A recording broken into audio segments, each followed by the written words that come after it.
Hey, hi everyone, I'm Shrishti. Welcome or welcome again to my channel IIT IM Unfiltered. तो इस channel पे मैं अपनी IIT IM journey से related videos बनाती हूँ इन अ वेरी अनफिल्टर्ड वे. तो अगर आपको कॉम्पिटिटिव एग्जाम्स में इंटरेस्ट है जैसे कि IIT, CAT, ZAT, SSC, RBI, UPSC, तो आप मेरे चैनल को फॉलो कर सकते हो. मैं जनरली अपने सारे कमेंट्स को रिप्लाई देने की कोशिश करती हूँ. तो अगर if you have any specific doubt तो आप वो कमेंट सेक्शन में जाकर पूछ सकते हो. So yeah, let's get started. The topic for today's discussion is how to build confidence for competitive exams. तो मैं अपना थोड़ा बहुत बैकग्राउंड दे देती हूँ ताकि you can relate better. तो I am Srishti. I grew up in Varanasi. I currently live in Varanasi and Bangalore. Varanasi क्योंकि यहाँ पे मेरे पेरेंट्स रहते हैं और बैंगलोर इसलिए क्योंकि वहाँ पे मेरा ऑफिस है. मैंने 2017 के अंदर में अपना 12th ग्रेड किया था. उस वक्त मेरे 94 परसेंटेज थे बोर्ड के अंदर में सारे सब्जेक्ट्स को इंक्लूड करके. मैंने उस वक्त जेई के पेपर दिए थे. मेरा जेई मेंस में 235 मार्क्स था आउट ऑफ 360. तो कुछ 4000 के लगभग रैंक थी जनरल कैटेगरी.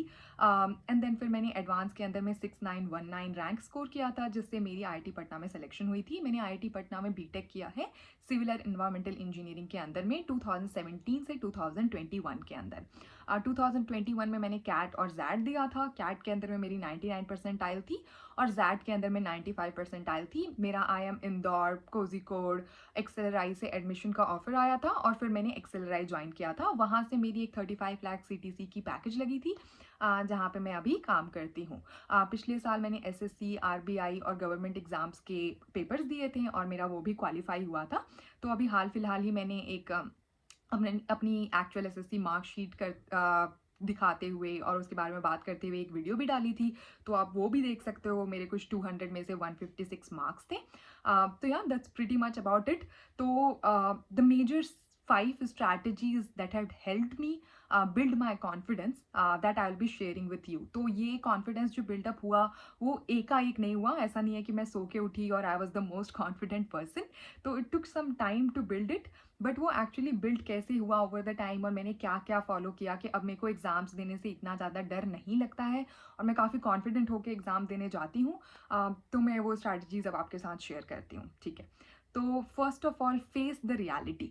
तो सबसे पहले है कि आपको सच का सामना करना सीखना पड़ेगा. ठीक है. तो मैंने काफ़ी सारे स्टूडेंट से, एस्पिरेंट से बात करी है. तो जनरली लोग इस मोड में रहते हैं कि मैं अभी पढ़ाई कर लेता हूँ, मैं ये सब्जेक्ट कवर कर लेता हूँ, मैं ये कोर्स कवर कर लेता हूँ, मेरे को ये नहीं आता है, मैं ये पढ़ लेता हूँ.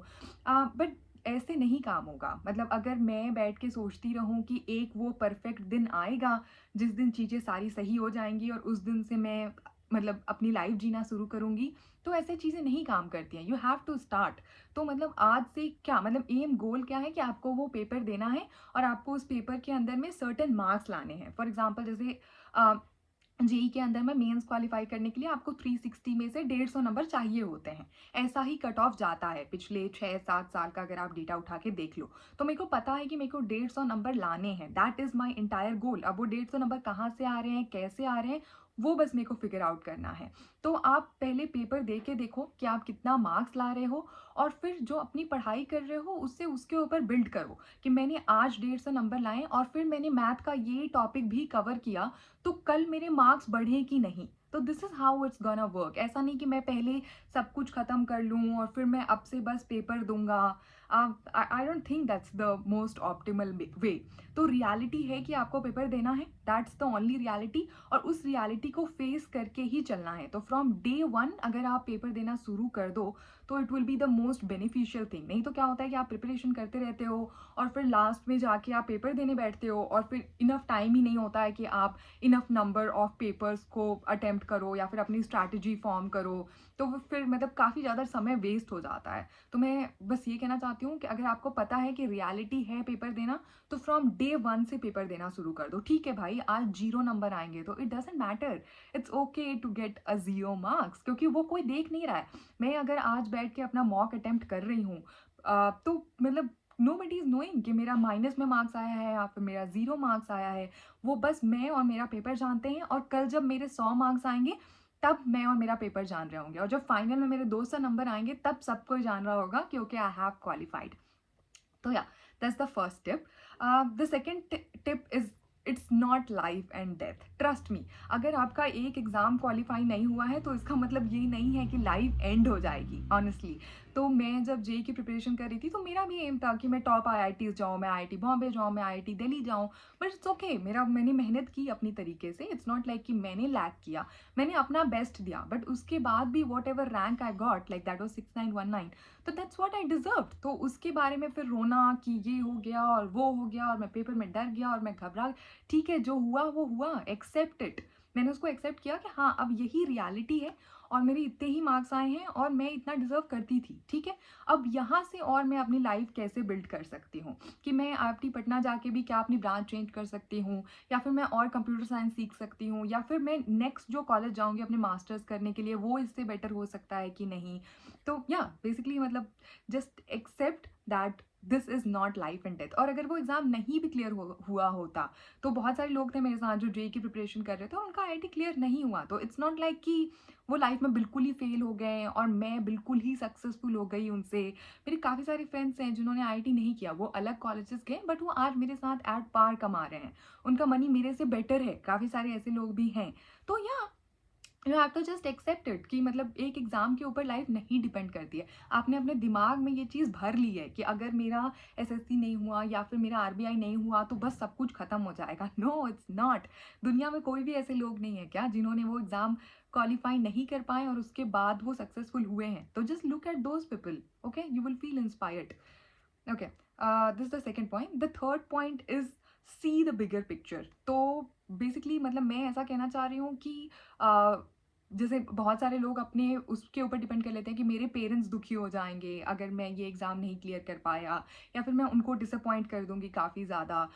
ऑनेस्टली अगर आप अपने पेरेंट्स को अच्छे से समझो, तो पेरेंट्स ये नहीं चाहते, उनकी सारी खुशी वो एग्ज़ाम के ऊपर डिपेंड नहीं होती है। उनकी खुशी इस बात के ऊपर डिपेंडेंट होती है कि उनका बच्चा लाइफ में बड़ा होके या फिर एक सर्टेन एज पे पहुंच के अच्छा करे, he will be a good person. तो वो सबसे ज़्यादा ज़रूरी है। तो मतलब इस चीज़ को अपने दिमाग में एक बहुत बड़ा पहाड़ बना लेना कि नहीं मैं तो उनको डिसअपॉइंट कर दूंगा और मैं ये कर दूंगा और मैं फेल हो जाऊंगा, तो ऐसा सोचने की ज़रूरत नहीं है। पेरेंट्स बस ये चाहते हैं कि आप जब 35-40 साल के हो तो आप एक अच्छी जॉब कर रहे हो, आपकी एक अच्छी फैमिली है, आप एक अच्छे ईमानदार अच्छे इंसान हो, तो आप उसकी टूवर्ड्स काम करो। अगर एग्ज़ाम हो गया और वो क्वालिफाई हो गया तो they will be very happy. अगर नहीं हुआ फिर भी दे विल लाइक सी कि उनका बच्चा अच्छा है, वो उनसे प्यार करता है, वो मतलब अच्छा नागरिक है, तो that will be more than sufficient. So don't over stress उस चीज़ के ऊपर, ठीक है। द चौथा इज रिवॉर्ड योर सेल्फ। तो ये बहुत ही ज़्यादा ज़रूरी चीज़ है कि अपन लाइफ में जो छोटी छोटी चीज़ें करते हैं उसके ऊपर खुद को मतलब प्राउड नहीं फील करते हैं। तो सब कुछ अपनी जो नेट वोर्थ है कि मेरी पूरी लाइफ का गोल बस एक वो एग्ज़ाम है क्लियर करना, वो नहीं फिक्स करना चाहिए ऑनेस्टली। फॉर एग्जाम्पल जैसे मैंने व्हेन आई स्टार्टेड यूट्यूब, तो मेरा मेन एम है कि okay I will hit 1 million और I will be a successful YouTuber. But even if I don't then like it's okay right, कि अभी मेरे 5K सब्सक्राइबर्स हैं तो it's okay right, it's also a big deal. मैंने 5K किया, ये भी तो बहुत बड़ी बात है ना। तो मैं ऑनेस्टली मैं उसके लिए भी बहुत ज़्यादा खुश हूँ कि I am very very grateful कि you people are following me, you people are asking me question, you people are watching me. तो मेरे लिए वो भी बहुत बड़ी खुशी है। तो मेरे लिए ऑनेस्टली वो 1 मिलियन अगर किसी दिन हो जाए तो बहुत अच्छा, अगर नहीं भी हो तो मैं 5K में भी बहुत खुश हूँ। ट्रस्ट मी, मतलब मैं इस चीज़ के लिए खुद को रिवॉर्ड करती हूँ कि हाँ मैंने ये चीज़ ऑर्डर कर ली और मैं बहुत खुश हूँ और मैं खुद के लिए डिजर्व करती हूँ कि भाई मैंने 5K भी किया, बहुत है। I am very happy about myself कि I was able to achieve 5K। Yeah thank you. और फिफ्थ चीज़ है कि टेक रेस्ट। तो बहुत सारे लोगों को मैंने देखा है कि वो पूरी रात पूरा दिन और पूरा टाइम बस वो एग्ज़ाम के पीछे लगा रहे होते हैं और फिर ये सोच रहे होते हैं कि यार उनके सारे फ्रेंड्स घूम रहे हैं और पार्टी कर रहे हैं और वो खुश हैं, और इस वजह से वो और ज़्यादा डिप्रेस्ड और सैड हो जाते हैं। मैंने काफ़ी सारे ऐसे बच्चों को होते हुए देखा है कि जैसे अभी न्यू ईयर था, 31st था, तो पूरी दुनिया सबको ही वॉज इंजॉइंग, ठीक है, सबको ही अपनी पार्टी कर रहा था और इन्जॉय कर रहा था। आप उस दिन में बैठ के मॉक दे रहे हो, उस दिन में बैठ के रो रहे हो कि नहीं मेरा तो बस यही एग्ज़ाम ही मेरी लाइफ है। तो इट डजेंट मेक सेंस। मतलब इट्स ओके, एग्ज़ाम को एग्ज़ाम की तरह ट्रीट करना है और अपनी एक लाइफ को अपनी एक लाइफ की तरह ट्रीट करना है। तो बीच बीच में रेस्ट लेते रहना और थोड़ा बहुत इंजॉय करते रहना, अपने फैमिली के साथ टाइम स्पेंड करना, खुद को रिवॉर्ड करना, वो चीज़ भी बहुत ज़्यादा ज़रूरी है apart from exam. So yeah, I am not saying कि exam is not important. Definitely exam is very important, but it's not the only thing that is important. So yeah, keep this in mind. All the best. अगर आपको कोई भी doubt है तो you can put in the comment section and I will try to reply to you. Thanks a lot for watching. Bye bye.